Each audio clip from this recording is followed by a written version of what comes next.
On Storm Tracker Early Warning Radar Network. Another hot and pretty humid day today here throughout North Alabama. We're still seeing temperatures anywhere from the low to mid 90s, even at 5 o'clock. And this is the view from our Muscle Shoals sky camera, part of the Thompson Roofing and Construction sky camera network. 95 degrees, but look at that heat index. It's at 102, and there's no storms anywhere near North Alabama right now to cool us off, though that could change here as we head through later tonight and into the overnight hours. And we do expect those temperatures to drop down to about the mid 80s by 9 o'clock this evening. And even with these cooler temperatures after midnight, there's still enough instability that we could be tracking some storms, even some of those on the strong side, just something we'll have to monitor all the way through tomorrow morning and again for tomorrow afternoon. So there's a look at the Way 31 Storm Tracker Early Warning Radar Network. You'll notice that we're dry, but just off to the north, closer to Nashville, you'll notice that there's even a severe thunderstorm warning. And again, these storms are all associated with our cold front that'll be moving through over the next 24 hours. And you'll notice as you head a little bit further west of Nashville, that cold front is still further off to the west. We're just not seeing much development right now, but we could even see the radar starting to fill in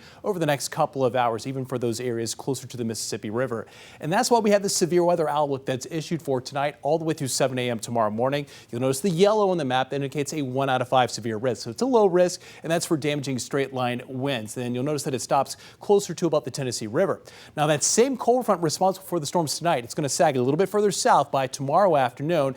And as we start to warm things up, these are the areas that still have enough instability in place as that cold front drops in. If you're further off to the north, the cold front's already passed you by. So that's why the severe risk is a little bit for areas to the south for your Wednesday afternoon.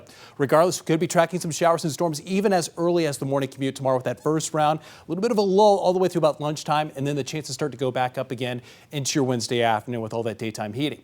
So here's a look at future radar. This is 2 o'clock here tonight. Here's that first round, and you'll notice those storms dropping in from out of the north. Again, some of these could produce some damaging straight line winds, though it's a very low risk along with the heavy rain and quite a bit of cloud ground lightning. This is 7:30 tomorrow morning. That's what's left of it with that first round, so still impacting for some areas for the morning commute. Then by tomorrow afternoon, we're starting to see the storms regenerate with that additional heat in the Wednesday afternoon time period. And look at all those scattered storms. You'll notice, again, mostly for areas further off to the south and southeast, that we could have a few lingering storms for areas to the north all the way through tomorrow night.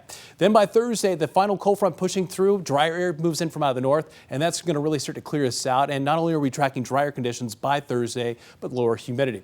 Rainfall forecast, this goes all the way through the next 7 days. You'll notice anywhere from about a half an inch to an inch of rainfall, most on that map coming through the next 24 hours. So there's a look at your 7-day forecast. We'll warm back up on Friday, back up to 93 degrees, and then the storm chances slowly going up by Sunday, Monday, with our next cold front coming through. But you'll notice that we're not forecasting any significant heat at this point, just right around where we should be for this time of the year.